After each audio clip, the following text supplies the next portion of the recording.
This podcast is brought to you by the Washington State Department of Health. As we continue to listen, learn, and grow, we are amplifying Black voices and perspectives in an effort to start a new COVID-19 vaccine conversation. We're sharing stories intended to help us navigate this unprecedented time together and to co-create solutions in support of the Black community. Hear these stories at weconsiderwa.org. Wenatchee is gorgeous in the spring with its lush green rolling hills, abundant wildflowers everywhere, and the views of the Columbia River. The local food scene offers an abundant selection of authentic international cuisines featuring the unique farm-fresh ingredients of the region. Wenatchee is also home to award-winning wines, handcrafted hard ciders, and a talented handful of local brewers producing fine craft beers. Visit Wenatchee, the heart of Washington State. Hey, this is BJ. Thanks for listening to our show's podcast. If you're a fan of all things geeky, you should check out my other podcast, BJ Shea's Geek Nation. We have new episodes every day, and you can check it out at bjgeeknation.com. Your driver's license is important so you can get back and forth to work, get your kids to school, and back and forth to daycare. If your license has been suspended because you can't pay your tickets, you can't do any of those things. Let's talk about Chapter 13 bankruptcy. You may have heard that tickets cannot be discharged, but they can be dealt with in a Chapter 13 case. Why not come in for a free consultation? The chapter you choose will make all the difference to your getting back legally on the road. Let's design a plan to pay off your tickets and restore your license immediately. I'm attorney Travis Gagne. Please contact me today at choosetherightchapter.com. That's choosetherightchapter.com. 99.9 KISW, the Rock of Seattle. You guys know actor Sebastian Stan. Steve may not know him too well, but Steve, you know him as soon as I say the Winter Soldier. Oh, yep, Captain America.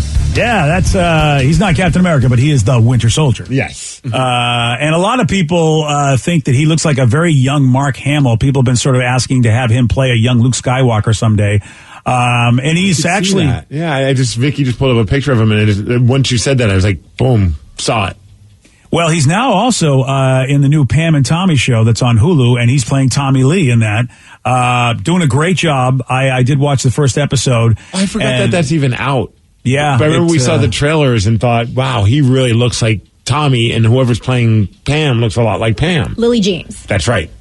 And she does. It's amazing. I guess there's some prosthetics involved as far to make him look that way. Well, I mean, hey... I think there may be some facial prosthetics that are involved to make, because she looks so much like Pamela Anderson. It's just insane. So the show's on Hulu. The first 3 episodes dropped yesterday. Have you seen Tommy's dong yet?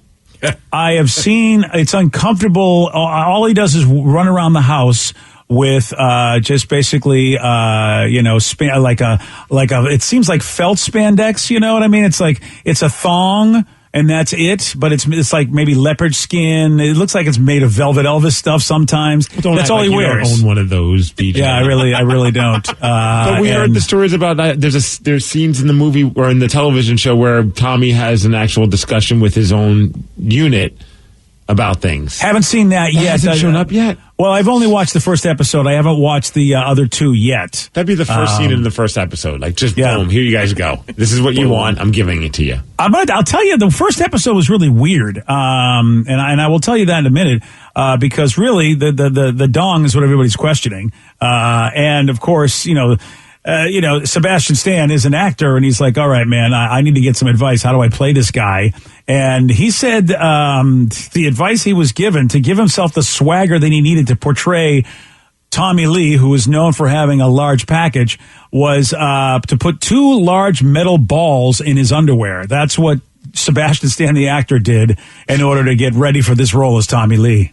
My acting coach, we came up with this idea, and so for the duration of the shoot, I actually, Tommy was a big man, and so anyway, I wore these bare steel balls, so just in case you need a little weight when you walk into a room. I know it sounds insane to you, but trust me, I was like, I need to kind of feel like a man. Those are like those stress balls. Yeah. That you kind of spin in your hand. I forgot. Those are like things before fidget spinners. Back when I was a kid, I had those. Yeah. And they make almost like sometimes if you move them quick enough, they make a cool sound. Yeah, the little clacking sound. Oh, wow. So he brought them onto Jimmy Kimmel's show and pulled them out. Yeah. The steel balls. Those are his balls that he wore. It's funny because they show a video footage of him. Clearly, he must have him in his pants because the way that he's walking, he's kind of like he does have like a little bit of like a Tommy Lee swagger to it. Dude, I have to tell you, man, after watching the first episode, it was a very weird way to start the show. Because Seth Rogen is in this, and you almost don't even recognize that it's Seth Rogen. Okay. And basically, Tommy Lee and Pamela are hardly in the, Pamela's hardly in the episode. Tommy Lee is in the episode, but it doesn't seem like it's a show about him. It feels like it's a show about the dude that got his sex tape. That first episode is all about, it's all about, so I was like, this is weird. I mean, are we really going to get it from Tommy Lee and Pamela's perspective? But it focused a lot on that dude that got the tape. That makes sense. I mean, they're trying to set the stage of it because that's what the whole show's about, is about the sex tape being leaked, right? Yeah, and it really does follow the story of the dude that stole the tape. More so, and it does not make Tommy Lee look good in this episode. I mean, the first episode, you kind of go, wow, I hate this guy. You hate Tommy Lee, and you're rooting for the guy that stole the tape. Wow. Is he just a jerk? Yeah, he is really a jerk. Oh, he is I mean, again, and I don't know the full story, but to me, the story is telling it in a way that biases the guy that stole the tape. You could hardly blame him for stealing the tape and doing what he did. Like the way he was treated by Tommy Lee. You're rooting for this guy the whole time. And they also the rest of the episodes go. Like, are they going to show everybody's side of the story? Yeah, it's really odd, Steve, because I don't know a lot about how this all went down. The way they portray it is that the guy was a carpenter working on stuff for Tommy Lee's house, and Tommy Lee was so bad to him, including like screwing him out of the money that he was owed for the stuff that he did, and Tommy fired him in the middle of the job and didn't pay him for any of the work that he did, and it sounded like Tommy was completely unreasonable with so that you really root for the guy. Plus, it doesn't hurt that it's Seth Rogen. I'm always rooting for Seth Rogen. Okay. Since Tommy screwed him out of his job, which was working with wood, he figured, okay, I'm going to screw you out of your livelihood when you work with wood. But it's hard not to believe it went down the way it went down, because rock and roll star, I mean, this was a time when he and Pamela probably were enjoying all sorts of beverages and other stuff that I could see this being how Tommy Lee treated the guy. I mean, it's not out of the realm of big egos, God complex. I wouldn't be surprised either. And he was a douche. I mean, at least the way he came off on the show. And Sebastian Stan did a great job. I really thought it was Tommy Lee. You know, it was like, wow. And so, we'll see how the rest of the episodes go, because it really had me feeling sorry for the carpenter that stole the tape. And Nick Offerman is in this as well. So and you didn't recognize him, really? You're like, wait, that's Ron Swanson? There he is over there doing that. So it says in episode 2, there's a ton of sex. Oh, I'm just going to skip right to episode 2 then. Yeah. I know what happened in episode 1. Why even bother watching it? Screw the story. Right. Get right to the chorus, Rev. I was watching this with Sarah, so I don't know how uncomfortable this is going to get. Yeah. Oh, wow. Can you I want to hear Sarah's perspective on what she thought of this, because I'd imagine that she has a whole, because I feel like she's slightly obsessed with Pam Anderson. I could be wrong, but I feel like Pam Anderson, when you feel like Pam Anderson and old school Anna Nicole Smith, I feel like are her spirit animals. Oh, yeah. I don't even know if she knows who Anna Nicole Smith is. Ooh, that's a good But you question. can find out. But Sarah, okay. Do you? Anna Nicole? Yeah. Smith? Not really. I know she died of drugs, right? Oh, you need to watch the old, I don't know if they're even available anywhere, the old reality shows of Anna Nicole Smith. I'd probably love it. You would love it. Oh my gosh, yes. She seemed wild. She was high, though, a lot. I mean, Anna Nicole show. At least the first season you should watch. Yeah, it wasn't a healthy high. It seemed like she was so out of it. That's the problem. Oh, like so gone. Yeah, that was the sadness about that. It's like, that was like, basically it was like, okay, she is massively drugged up. Yeah. But she's like super ratchet. Hey, I'm always down for ratchet. That's what I'm figuring.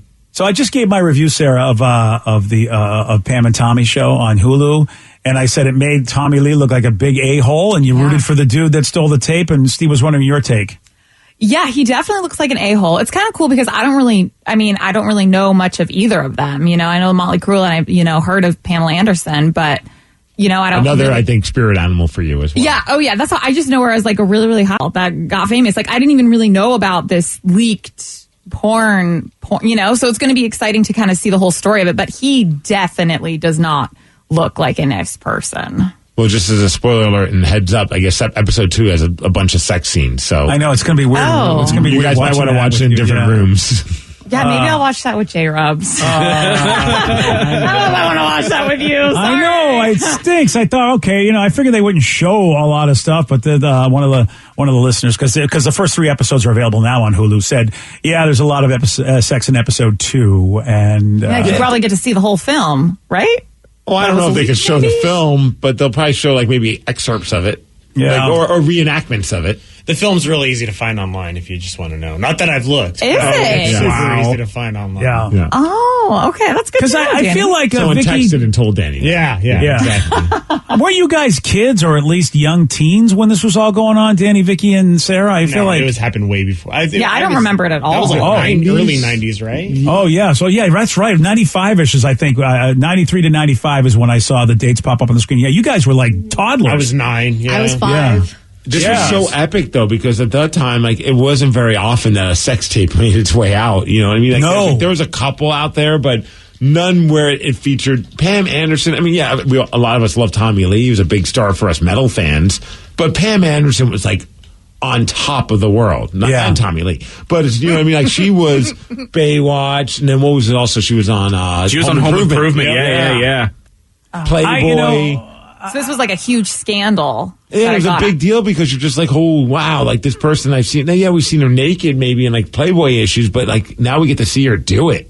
Yeah. So with Tommy Lee. With Tommy Lee, and as a Motley Crue fan, that made it even extra awesome. Yeah. It's all like, right, spoiler alert, because if you're going to watch the show, you probably don't want to hear this, but I've heard a lot about the story, Steve, about how the tape got out. But, but I always thought it was just that it was, it was somebody close to them. So, or either they leaked the tape. But do you guys know how it actually happened, at least as it's portrayed in this story? no, I don't remember. Okay, well, this is insane if this is true, because this is how it was portrayed last night on the Hulu show.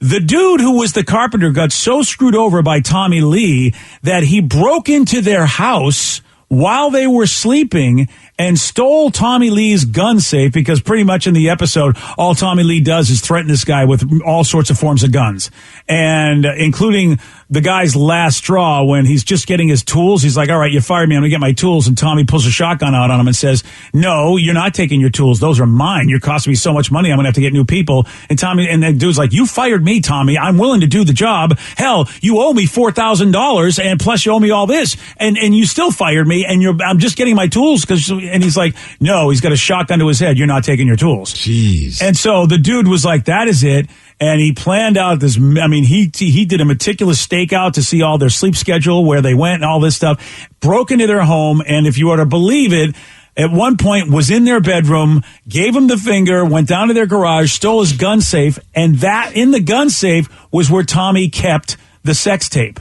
And wow, that's how. And then when he was, he's selling the guns, going to things, and all of a sudden he realizes, what the hell is this? And then he goes to his porn buddy, because I guess this carpenter used to work in porn. So he had a guy connected in the porn industry, went to that dude, and they both were looking at this tape going, holy crap, this is a sex tape. And that's as far as we got with episode 1. According to Rolling Stone, which was written in 2014, so way before this show was even thought of, probably, yeah, it's 100% true. That's crazy. Wow. I never knew this. I mean, guy, yeah. And then what are the odds that you're stealing guns, and then all of a sudden you have a gun show video that you also took? So look, I mean, obviously this is horrible. People's private stuff shouldn't be put out there like that. And Tommy Lee caused this, because if in fact he did everything to this carpenter guy that the show says he does, he deserves everything that happened to him. I mean, Tommy Lee was a jackass and an a-hole, which, like I said, the first episode, it's hard to to be a Motley Crue fan going, wow, you really are a douche.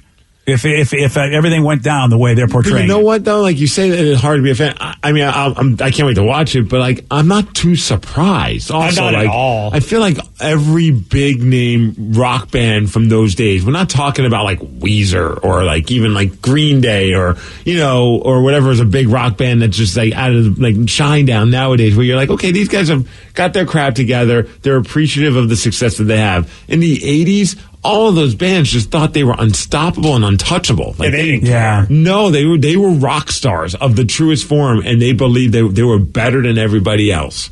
Well, I guess the gun pulling. I mean, no, I'm not saying it's right, but like, I'm not surprised. I mean, yeah, I get that, like, don't you know who I am? Treating people like crap.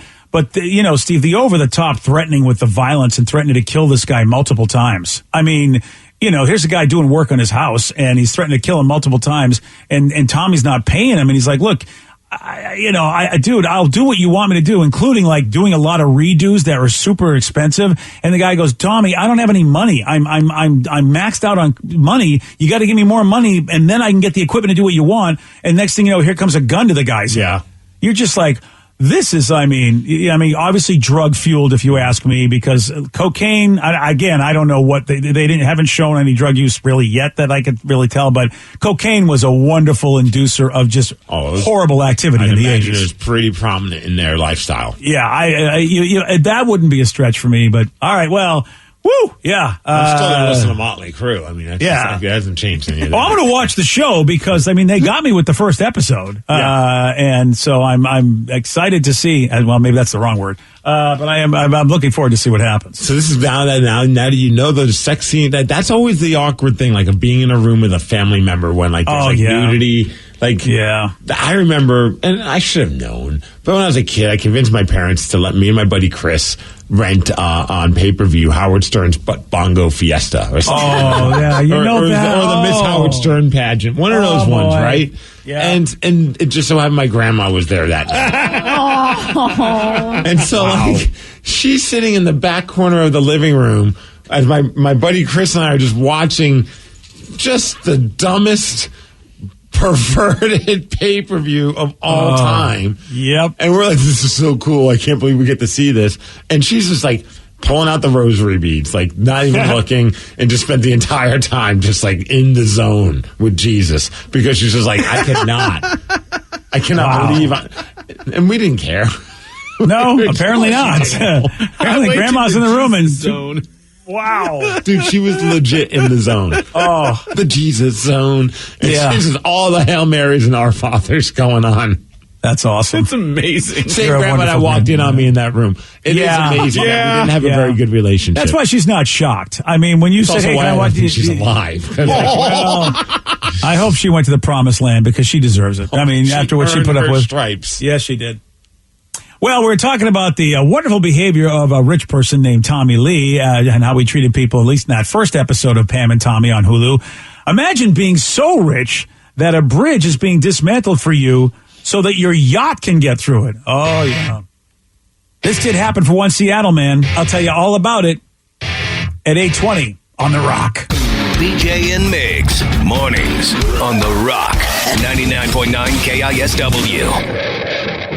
This podcast is brought to you by the Washington State Department of Health. As we continue to listen, learn, and grow, we are amplifying Black voices and perspectives in an effort to start a new COVID-19 vaccine conversation. We're sharing stories intended to help us navigate this unprecedented time together and to co-create solutions in support of the Black community. Hear these stories at weconsiderwa.org.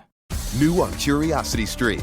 Are we close to building machines that are almost human? And can new technology give us superpowers? Find out on Super Sapiens. And in 1919, a British composer wrote the longest and most complex symphony in history. Conductors tried to perform it, but failed, declaring it cursed. Now a group of musicians will attempt the impossible, if they dare, on Curse of the Gothic Symphony. Watch now on Curiosity Stream. Annual plans are $20, just $1.67 a month. Visit curiositystream.com. Wenatchee is gorgeous in the spring with its lush green rolling hills, abundant wildflowers everywhere, and the views of the Columbia River. The local food scene offers an abundant selection of authentic international cuisines featuring the unique farm-fresh ingredients of the region. Wenatchee is also home to award-winning wines, handcrafted hard ciders, and a talented handful of local brewers producing fine craft beers. Visit Wenatchee, the heart of Washington State. 99.9 KISW, the Rock of Seattle. Well, Jeff Bezos, or Bezos, whatever you want to call him. Jeff Bezos. How about Jeff Bezos, man? He's got a lot of dough. So much so. How does he have all this money? I'm very confused. Yeah, because he gave half of it away, didn't he? Or he lost half of it in the settlement. But he still has a lot of money. How about he's so rich that a historic bridge in the Netherlands is being temporarily dismantled so that Jeff Bezos can drive his massive yacht through it. Well, that just is the most very humbling and story about a man who just wants good things. I would feel like a douche because I guess it's called the Koningshaven Bridge. It's in Rotterdam, originally built back in 1927, so it's getting close to being 100 years old. It was decommissioned in 1994, but declared a national monument, and it underwent a major restoration very recently, just a couple of years ago, after which the city said it would remain intact going forward. But that was before Jeff decided to build the largest sailing yacht in the world in a nearby city.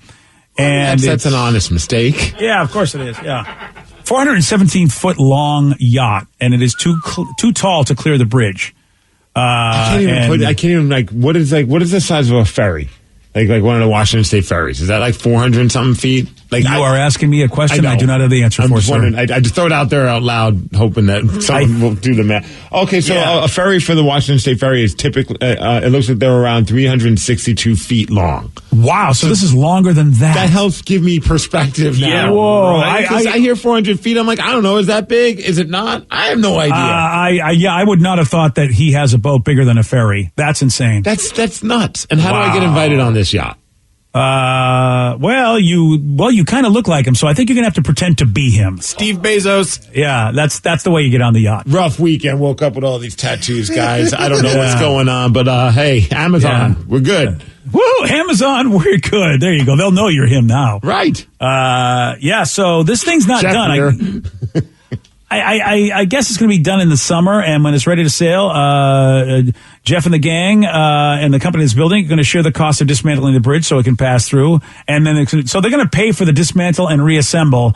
So I guess since they did refurbish it, not a big deal maybe because, it's who knows how much of the old bridge was actually left anyway when they did refurbishing back in 2017. Do you think that they're in the back of their mind they were talking about taking apart the bridge to maybe do cleaning or repairs or fix it up so that it can stand the test of time and be a national landmark? I have no idea how this stuff kind of works, but do you think that that's something that they've been toying around with, we can't afford it, and then super rich Jeff Bezos comes by thinking all right, we need to dismantle this, I'll pay for some of it, and they're like, this sucker's going to pay for some of it, let's take advantage of this opportunity?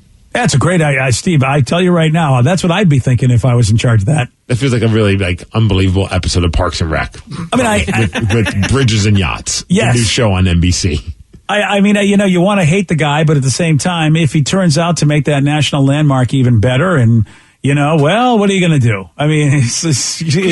You want to hate him, but is he really doing anything horrible? No, he might even make it better. Yeah. Is that the only way that they can get around? They have to go through this bridge? And I imagine it's the only time. Yeah, I guess where it's being built and where he wants it to go, it has to go through this area. And I don't think he's going to go back again because otherwise he's going to be spending a lot to reassemble and assemble this bridge. Yeah, I bet you about $6 to get from Gig Harbor to Tacoma. This is a lot more than that. You guys, all right, so here we go. You want to take a shot at how much this thing costs? It's a 417-foot yacht that Jeff Bezos is building that they need to basically destroy a bridge and then reassemble it so he can get through. How much do you think this baby's costing? I'm guessing it's $1 million a foot. So $400 million. Ooh, not bad, sir, but you are incorrect. We're doing prices right. What do you want to do? Who's next, Danny?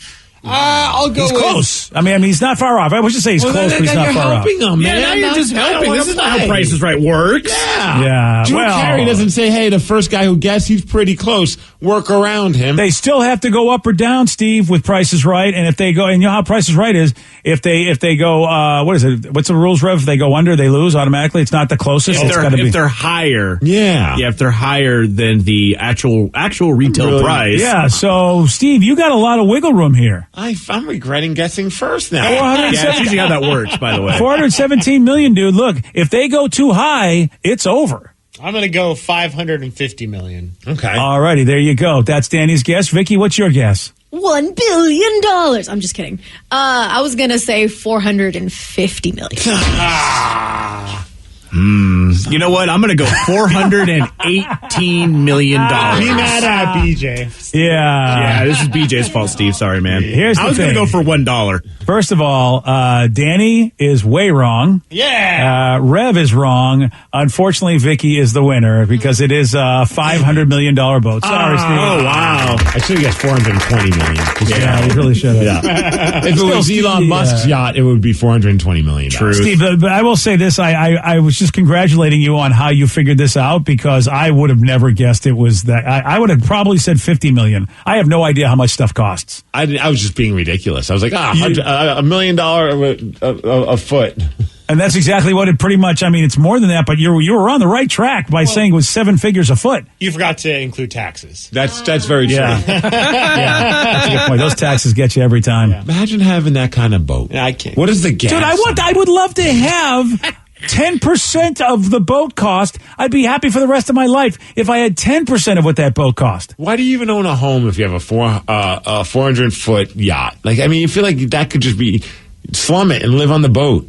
You're asking a guy that probably owns many homes. Like, Steve, why do you have all that? Because you can. Like, let me go to my summer home. Drum sets. I don't need 2 drum sets. I guess it's kind of like that for him. Look at you, fancy. I mean, I have over 200 board games. I probably have a lot more than 200? that. Yeah. And I probably have a lot more than that. I probably have close to 400 board games. So wow. So I really can't throw stones. But again, it's not $1 million a board game. So right. Like I have a couple sets of goalie gear and I feel like, okay, that's a little excessive. I should get rid of one of them. And now it's like, this guy's got houses and yachts and doesn't even care. Yeah. What's on the yacht, I wonder? There's got to be a swimming pool. Oh, it's got to be everything. A basketball court? You think he's got a basketball court on there? That's a good question. I mean, it's a sailing yacht, so I don't know if he's trying to use this to really be a professional sailor, to compete in certain things, or if it's more luxury, or if it's a combo platter. Because they said it's a sailing yacht, which means it probably got sails and stuff, and as opposed to just totally power driven. If the competition's on who will spend the most money on a yacht, I think he's winning that. Oh, yeah, that's a fact.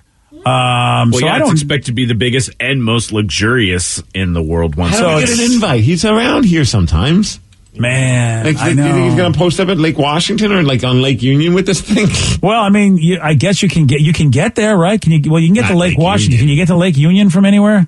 I don't think you can get to Lake Union with that big of a yacht, but I could be wrong. Well, we'll just dismantle the entire city of Seattle and figure it out. How about that? Maybe you can. Yeah. I always get pissed, though, when I'm stuck on Ballard and the Ballard Bridge goes up, and I'm just like, oh, yeah. I used to practice in Ballard, my old band, and I'd be like, every time, I felt like I was like, bad luck charm. Oh, I hated that about the old 520. Same thing. You're like, really? Oh, I forgot about that. Who's the dumbass? I always thought it was Bill Gates or Paul Allen. I just figured because it was on the east side, I go, it probably belongs to one of those guys. Those jerks. I got to wait in traffic. There's a helicopter pad. No, it's better than that. He has to commission a second, smaller support yacht that will have its own helipad. Oh, there we go. Yeah. He has like a dinghy, but it's a yacht? Yes. Oh, my God. I wonder what that's going to cost. Okay, can we ride on his dinghy then? Well, I mean, that's a personal question. Real nicely. Right? I feel like, if you are what he's attracted to, you could ride on his dinghy. So this is a 417-foot yacht could have an entire football field, including the end zones. That's insane. Well, yeah, it can. I zoomed in on the picture. It looks like they have a really cool jacuzzi next to one of the sails. Oh, hot It tub. better have a real cool jacuzzi. Right? Look at that. That would be actually really funny if they didn't have anything on it. It's just like this empty boat. Like, we spent. There needs to be like a bowling alley in like a lower deck or something like that actually tilts and does everything for the water, so there's no problem whatsoever. That'd be cool. Like with all the drones and the paparazzi and stuff, I feel like they have to put everything on the inside so they can have more privacy. Oh. I'm with you there, that's Vicky. probably their thinking. Well, yeah, the inside there's got to be like a dance floor in there and a stage. And everything is probably like the most amazing appliances and floor covering, wall coverings that you could have. The inside of that place is probably nicer than anything we could ever imagine in anybody's house. Somebody said, hey, if you guys want to see examples, just look up Super Yacht A. And so I did like a Google image search of Super Yacht A, and there's a yacht out there that looks like a swan. Like What? it's a giant ass yacht, but it's shaped to look like a swan. Wow. Oh, that looks cool. Right? Whoa. What's the ticket on that bad boy? Do we know? I think you Man. can get on Groupon for about $300 million. Yeah. Oh, all right, cool. Just gotta You know, I got to get hurry back up. on There's only Groupon. 3 available. Yeah, I keep missing those great deals on Groupon. How much would you pay for a yacht with your face as the front? And you're just like kind of like Dr. Evil. You know what I mean? Wow. I'm a little feel tight like on the that's- cash right now, so maybe a couple $100, but you know, and that's still pushing it. I feel like that would be the easiest thing to do if you wanted to. Just put your face on the yacht, right? Yeah. That shouldn't be too difficult. The Migs yacht. I want like a Kraken-inspired yacht. Yeah. So it goes on the water, so it's like a little bit of like a submarine yacht. And A submarine yacht. but it's got like instead of shaped like a swan, it's shaped like a kraken. So when it comes up, it's like With all the tentacles and stuff coming out. Wow, and this the is tentacles the- just shoot water for fun. Hey, that Boy, would be you- For fun. Yeah. You know what? You're sounding like Tommy Lee talking to the carpenter right now I'm from not last night's I episode. won't threaten anyone's life if they don't do it. But it just sounds like harebrained scheme after harebrained scheme as the carpenter's like, I'm trying to just put your bed together. What are you doing, pal? And you're like, so I want a yacht, but I want it to be a submarine. It's got to be shaped like a kraken. We're going to have to get the guy that designed the EMP in order to make your dreams come true. Could you imagine that though? Like, guys, you want to come on my boat and you guys have no idea, and then you just show up and it's like a giant kraken yacht. That'd be amazing. That's a submarine? Yes. Okay, this is high-tech stuff, buddy. I mean, I'd be impressed, but I mean, you know, I don't know how safe I feel it would be. And there's like it's working Well, it's tentacles not and like I everything. built it. I would have. Yeah, if Steve built it himself, I'm not going on. But if he let's won, be honest, though. he's a billionaire But, and he does it, I'm more in tune with that. I feel Right. like it's not going to happen unless Steve builds it. I don't think he's going to be able to get it. With enough money, you could get anything built, BJ. All right, fair enough. Okay. Well, as we're saying, you know, but yeah, I think it's going to cost you more than $400 million, though. More than 500. I've never been on a yacht. That'd be pretty cool. Oh, I've been on a boat, but I don't know what's considered a yacht. Yeah, I don't think I've ever been on anything that's been that epic where it's like, I know we did one of those boat cruise tours in Miami. Yeah. And it was a pretty sweet boat, but I don't know if it was a yacht. If it wasn't on this level. I mean, maybe there's a length thing to it, but I don't know what qualifies as a yacht. But I've been on some fancy boats. But yeah, no yacht. I don't know if there were yachts. According to the internet, there's no real nailed down definition to what a yacht is, but a lot of people think that it's anything that's over 40 feet overall in length that is used for recreational or pleasurable purposes like cruising, entertaining, water sports. Why, thank you. Why, thank you, Wikipedia. You're welcome. Wikipedia. Well, there you go. So that's what we've got. We've got for over 40 feet. Well, I've definitely been on a yacht then, if that's the case. If that wasn't part of the criteria, I would just call my boat a yacht. If I had like even like a little like, you know, a little fishing boat, I'd be like, you guys just have the name on it. It's Steve's Here we go. Yacht party, but Steve only gets two a people little- allowed. He gets a little. There it is. Wait. Woo! All right, Steve's got a little outboard motor. This is my yacht, baby. Let's do it. Yeah, I got a swimming pool. It's called the lake. Just jump in there. Oh, there you go. Yeah. All right. Sure. Yesterday, Steve, he did get this one wrong. Jiminy Cricket is a fictional character for what animated Disney film? Oh. What the? I don't remember. Peter Pan. No. Dr. Hook. No. Dr. Hook. Dr. Hook. Wow. Dr. Hook. Yeah, there we go. Good old Dr. Hook. apparently, the captain was studying for his PhD in all those days. didn't know Now that? he's a doctor. You'll Yeah. call me a doctor, sir. Dentist. He's a DMD. That's Still a nice. doctor.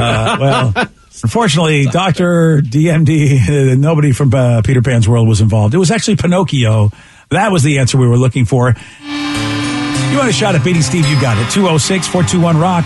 We're playing Beat Migs at 8:47 on The Rock. Today's podcast was brought to you by Travis Gagne, bankruptcy attorney. He's here right now and has agreed to answer more of your questions about bankruptcy. Here's another question from a listener. I'm getting my wages garnished. Can bankruptcy help with that? Absolutely. One of the big reasons people file bankruptcy is because they have a judgment or a lawsuit against them, or their wages are getting garnished, and so they can't pay their other regular ongoing bills. People sometimes think that you can't file bankruptcy once they have a judgment against them or once a garnishment has started, and that's not true. Filing bankruptcy will immediately stop any garnishment that you have going, except for child support, and stop your creditors from continuing continuing on with garnishments of your bank account, your wages, and in most cases will discharge that liability through the bankruptcy process. And we can file a bankruptcy case for you usually the day you come in. Thanks, Travis. If you have more questions about bankruptcy, you can reach out to Travis anytime at choosetherightchapter.com. That's choosetherightchapter.com. Thanks for listening. This podcast is brought to you by the Washington State Department of Health. As we continue to listen, learn, and grow, we are amplifying Black voices and perspectives in an effort to start a new COVID-19 vaccine conversation. We're sharing stories intended to help us navigate this unprecedented time together and to co-create solutions in support of the Black community. Hear these stories at weconsiderwa.org.